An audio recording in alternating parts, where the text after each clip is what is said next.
Salam lekas senja. Baiklah, kita kembali lagi dalam pembuatan video tentang Karang Taruna.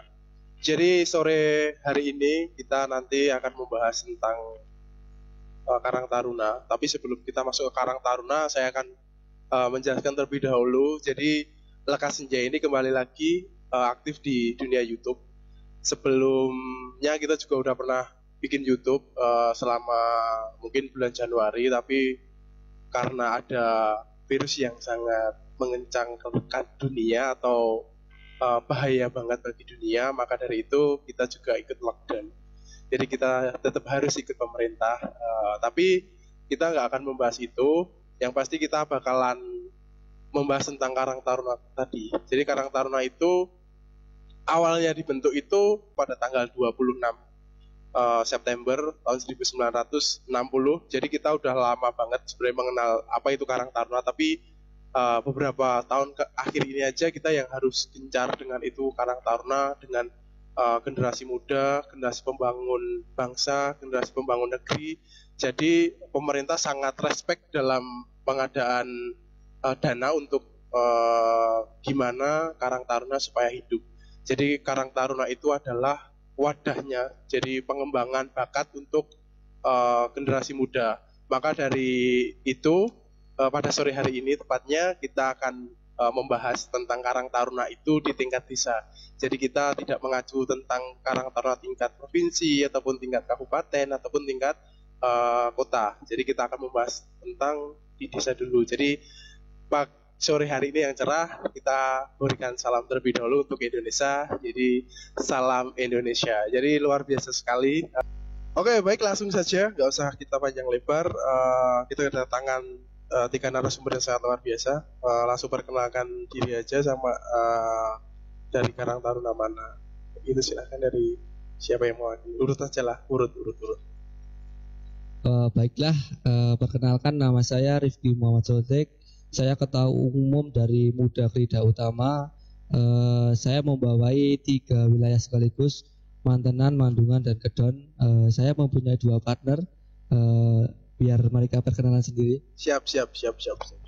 Oke, baiklah. Terima kasih pada Saudara Sodek. Perkenalkan, nama saya Ninit Putri Sakita. Saya Ketua 2 perwakilan dari wilayah Mandungan, dan di ketua ini saya menjabat periode 2020-2021. Oke, terima kasih atas saudara Ninit dan Sodek. Perkenalkan, nama saya Rido Afrianedi. Saya sebagai ketua 1 membawai wilayah Kedon. Oh, siap. Jadi kita kedatangan 3 narasumber yang sangat ganteng dan cantik juga. Oke, langsung saja. Jadi saya ingin tahu sih sebenarnya adakah sih Karang Taruna di Desa Palar? Dan apa sih MKU kedudukannya di Desa Palar? Kayak gitu. Jadi kan kita pembahasannya tentang Karang Taruna, apakah ada itu di Desa Palar? Gitu. Baiklah, mungkin saya bisa menjawab ya. Di Desa Palar itu udah ada Karang Taruna. Kalau nggak salah namanya Laskar Pujangga. Kalau kita kan namanya Muda Krida Utama. Kita kedudukannya di Karang Taruna desa itu sebagai bawahannya dari desa yang mewakili Dukuh, Tridukuh ya, Mandungan, Mantenan, sama Kedon. Kalau sistem di kita itu kita masih dapat perintah dari Karang Taruna desa. Jadi kita masih di bawahnya Karang Taruna desa. Jadi bukan sejajar, tapi kita di bawahnya.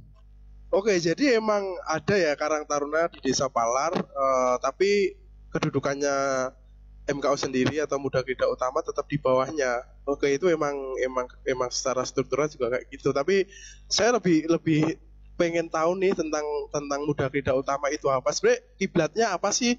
Kalau organisasi-organisasi yang lain kan banyak banget tuh. Ada organisasi tentang sosial, ada organisasi tentang kemanusiaan, ataukah organisasi tentang bisnis, itu banyak banget. Nah, saya pengen tahu sih sebenarnya kiblatnya itu tuh kayak yang gimana gitu. Oke, baiklah. Saya akan menjawab pertanyaan tadi mengenai gimana sih kiblatnya Muda Krida Utama itu. Lebih tepatnya kita berkiblat pada organisasi sosial. Mungkin di Desa Palar atau bahkan di Kabupaten Klaten pemuda-mudi itu banyak banget, maksudnya dalam golongan apapun, tapi umumnya mungkin sosial. Nah di sini Muda Gerida Utama mungkin lebih ke sosialnya itu kita merakyat, kita bisa mengedukasi masyarakat. Misal ya Mas itu bisa membimbing teman-teman yang lain, kita sharing-sharing gimana sih MKU baiknya ke depannya, terus kita sosial juga ke masyarakat tuh baiknya tuh kita tuh sopan santun kita juga. Maksudnya di organisasi Muda Gerida Utama dalam keadaan kita masih pemuda, gimana baiknya kita bersikap sama masyarakat tuh gimana. Jadi di sini Muda Gerida Utama itu bukan hanya sekedar organisasi sinoman aja, maksudnya cuma pada hajatan atau enggak. Di sini kita juga punya kegiatan banyak. Di sini juga kita mengikuti sertakan pemuda, terus pemuda wajib lah ya, kayak orang tua juga kalau ada kegiatan kita juga ikutin, terus atau anak-anak ketika 17-an nanti juga ada gitu. Oke, kita sambung lagi itu nanti mungkin ke Purwojaya ya. Tapi sebenarnya sosial itu emang luas banget sebenarnya. Tapi kalau yang dibilang saudara Nit itu emang luar biasa sih. Jadi bukan cuma yang menjurus ke sosial, tapi juga pengalaman organisasi tentang edukasinya juga dapat kayak gitu. Tapi emang luar biasa banget. Terus sebenarnya jabatan sebagai ketua ini kan 3 nih. Itu tuh emang setara atau emang udah mempunyai kerjanya masing-masing? Oke, untuk itu saya serahkan kepada Ketua Umum selaku bisa menjelaskan untuk bagaimana nanti strukturnya, terus nanti apa aja tugasnya. Siap. Kalau di kita itu kenapa ada 3 ketua? Itu karena kita ada 3 wilayah, Mantenan, Mandungan, dan Kedon. Kedudukan saya sebagai ketua umum itu saya yang saya yang mempunyai kedudukan yang lebih tinggi dari ketua 1 sama ketua 2. Tapi saya merasa terbantu dengan adanya ketua 1 ketua 2 karena ketua 1 bisa memimpin sebagian wilayah dan ketua 2 juga selebihnya. Untuk tugas dan jabatan mungkin kita biasanya kerja bareng sih, cuman untuk tanggung jawab per wilayah itu udah ada. Jadi Mbak Ninit ini mewakili Mandungan dan sebagian Mantenan. Untuk Mas Edo itu dari Kedon dan sebagian Mantenan karena dibagi 2. Jadi kita kasih 1,5 lah. Siap. Jadi untuk tugasnya mungkin kita lebih sering kita bareng-bareng. Kita koordinasi lebih dulu. Siap. Tapi kalau dari struktur organisasinya sendiri apakah ada apa beda? Jadi selama saya jadi jadi anggota di organisasi lain itu kan mungkin ada sekretaris, ada bendahara, struktur organisasinya ada nih. Tapi kalau di Muda Gerida Utama apakah ada pembeda? Apakah namanya juga beda? Apakah ada divisi yang lain untuk lebih tampil beda nih di Karang Taruna tingkat dukuh? Baik, mungkin ini saya bisa menjawabnya ya. Di kita itu tetap ada kan ketua udah ada nih, ketiga. Kita dibantu sekretaris, dibantu bendahara, dan dibantu seksi lainnya. Di kita itu ada 6 divisi yang membantu kita. 6 divisi itu tugasnya membantu ketua ya. Mungkin divisi yang pertama itu divisi kesehatan, divisi olahraga, divisi sosial, divisi infokom, sama apa? Divisi SDM dan divisi logistik. Untuk tugasnya mungkin Mbak Lid bisa menjelaskan lebih lanjut. Oke, untuk tugasnya sebenarnya itu juga berkesinambungan sih Mas. Untuk ketua ya tahu lah ya, maksudnya kita tuh mengkoordinasi semuanya dari luar sampai dalamnya. Terus untuk sekretaris ya nanti bisa jadi notulen ketika ada rapat-rapat atau apa acara yang umum. Terus nanti ada bendahara yang mengurusi keuangan. Terus untuk divisinya itu kan divisi SDM, sumber daya manusia. Nah di situ nanti sumber daya manusia kan ngayomi lah intinya. Gimana ya? Kayak teman-teman Muda Gerida Utama kan dari 3 wilayah, kan beda-beda orangnya, beda-beda sifatnya. Nah di sini nanti divisi SDM gimana sih caranya untuk merangkul semuanya, maksudnya kita bisa enjoy di MKU, kita bisa jalanin semuanya, maksudnya bisa ya enjoy kita, tapi kita juga punya tujuan, kita punya future untuk kedepannya gimana. Terus kalau untuk divisi kesehatan, kita juga ada Mas, divisi kesehatan tuh di Pemuda kan kita nggak cuma sosial aja, sosial kan berkesinambungan dengan kesehatan. Nah, kita juga kerjasama sama puskesmas itu untuk setiap bulannya itu ada kayak lansia, jadi kita kan masyarakat, maksudnya masyarakat gimana sih masyarakat di sekitar kita jadi peduli, maksudnya kita tahu punya tempatnya. Jadi masyarakat itu nggak usah jauh-jauh ke puskesmas, maksudnya kita juga mengadakan untuk lansia. Terus untuk divisi Infocom, mungkin itu lebih kayak ke sosmednya MKU sih. Jadi kan nggak mungkin ya Mas, kalau kita pemuda, ya emang organisasi sosial, tapi nggak mungkin kita selamanya untuk cuma di belakang layar. Kita berada di era milenial ya, kata teman-teman itu kan katanya milenial. Tapi kalau benar-benar lanjut aja. Ya, kan milenial, nggak mungkin kalau kita kayak kudet banget, maksudnya di belakang sosmed nggak mungkin kan. Jadi kita tujuannya buat divisi Infocom itu emang tujuannya semuanya itu kita bisa mengerti teknologi kedepannya tuh gimana.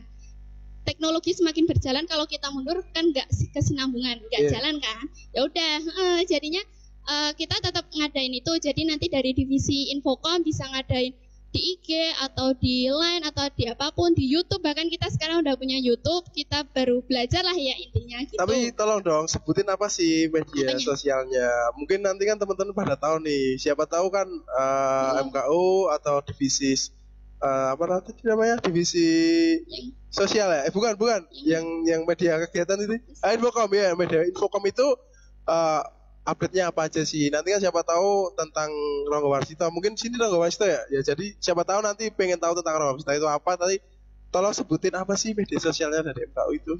Oke, untuk media sosialnya di MKU mungkin saat ini baru Instagram, terus sama YouTube, channel kita YouTube. Maksudnya kita baru kemarin upload juga, tapi kan YouTube kita baru belajar kan ya intinya. Yang apa? Oh iya, Facebook juga punya. Tapi kan sekarang milenial maksudnya lagi booming-boomingnya kan IG, terus YouTube. Apalagi digital itu sangat penting kan Mas sekarang.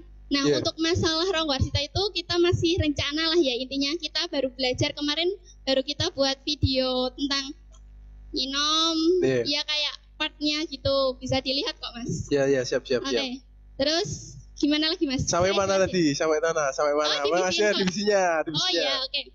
Tadi udah berapa aja tuh? Divisi SDM, Infocom, sama kesehatan. Oke, untuk selanjutnya divisi sosial. Nah, di sini kan kita kan organisasinya sosial. Nah, kita juga punya khusus divisi sosialnya. Nanti kayak ngurusin kegiatan jenguk orang sakit kan kita nggak mungkin ada nanti bilang gini. Jadi kayak ada timnya sendiri, ada divisinya, ada PJ-nya. Terus nanti kalau ada kayak kegiatan baksos atau kegiatan ya intinya sosial, kita berhubungan dengan sosial tuh nanti kita ada divisinya di situ. Oke, selanjutnya kan tadi udah divisi sebelumnya Mas. Sekarang masuk ke divisi olahraga.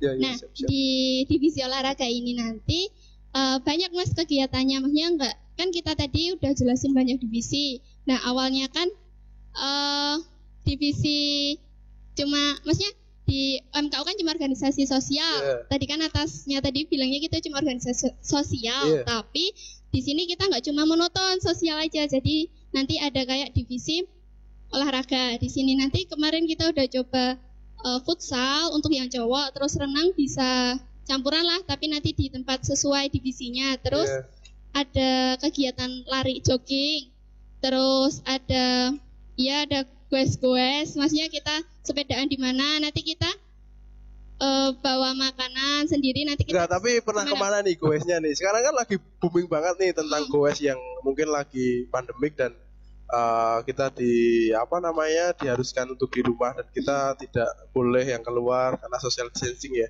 Tapi udah sempat kemana nih olahraga sepedanya nih? Karena sekarang kan udah booming banget tuh sepeda. Oke, untuk sekarang mungkin belum. Kalau tahun dulu, maksudnya 2 tahun yang lalu mungkin udah pernah kita goes ke Bayat, ke Bukit Cinta. Nah, di situ kita juga makan-makan. Nah, ini kan maksudnya periode baru ketua pergantian. Kita mau coba tapi kan kita terhalang dengan masa yang sekarang kita iya. ada COVID itu ya, maksudnya nggak mungkin kita egois, kita tetap laksanain, sedangkan nanti teman-teman kan juga jaga kesehatan, kita juga gitu. Bener, Jadi bener. nggak bisa, maksudnya kita mau ngadain sepedaan itu nggak bisa gitu. Oke, emang Gitu. kita harus patuh sih. Iya. Maksudnya patuh terhadap apa yang dibilang Iya. oleh pemerintah. Kita juga harus SOP untuk keselamatan bersama. Tapi olahraga tetap sih harus Tapi yang di kan rumah. olahraga nggak harus sepedaan, nanti kita di rumah masing-masing kita juga tetap ngasih olahraga apalah, maksudnya di rumah bisa push up sendiri kan bisa kan, Iya. kan masing-masing bisa ya. Siap. Terus oh iya bisa. Terus Emang angkat galon, angkat gabah atau angkat apa itu kan Iya, yang itu penting keluarin olahraga. keringet kayak gitu. Oke. Ya, jangan punya orang ya. Oke, lanjut.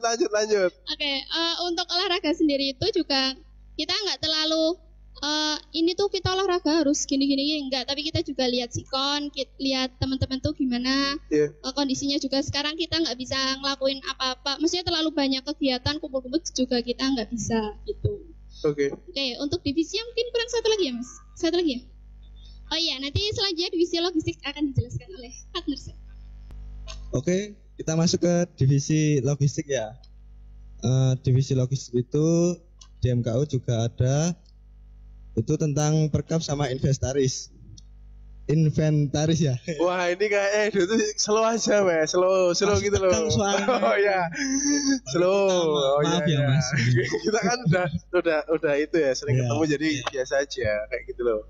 Baik, untuk divisi logistik ya, itu kita ada lampu juga untuk Iya. penerangan. Terus ini kita sedang pembuatan sound system. Iya. Ya. Tapi ini baru rencana. Itu rencana apa cuma yang bisa direalisasikan atau cuma yang rencana terus tuh? Rencana yang bisa direalisasikan, Mas. Oke, siap. Ya. Doakan saja ya, Oh Mas. ya baik. Saya akan selalu mendoakan yang terbaik buat Karang Taruna. Amin. Karang Taruna lebih tepatnya Pemuda Kita Utama ya. Saatnya saya sangat mendukung banget, dan saya juga sempat diceritain sama ketuanya tadi, emang luar biasa sih. Jadi bisa berkesinambungan antara sosial dan edukasinya kayak gitu. Mungkin bisa dilanjut saudara Edu. Oke. Masuk lagi ke divisi logistik ya. Kan ini juga rencana pembuatan sound system. Ya, saya minta doanya juga. Oh iya siap. Sama ini sedang tahap pembuatan dekor. Iya. Dekor untuk pengantin ya itu. Nah, dari dekor itu kan nanti bisalah dari untuk warga-warga sekitar yang mau membutuhkan lah. Nah, ya. Tapi nanti saya boleh pakai nggak tuh dekor tuh kalau udah jadi tuh? Ya bisa Mas, tapi ya cuan. Iya.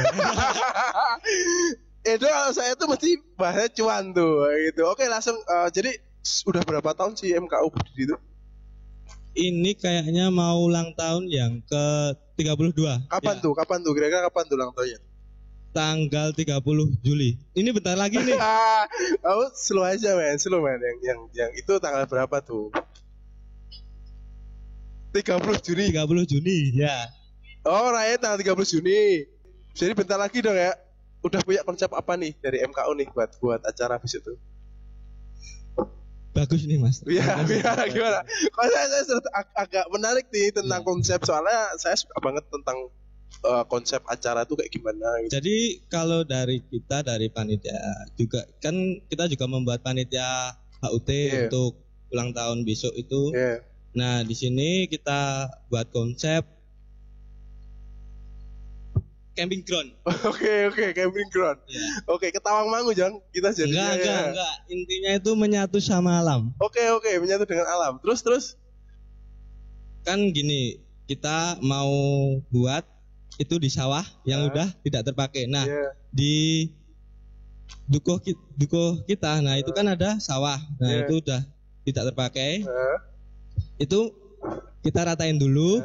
Nah, itu mau kita buat acara besok. Nah, gini Mas.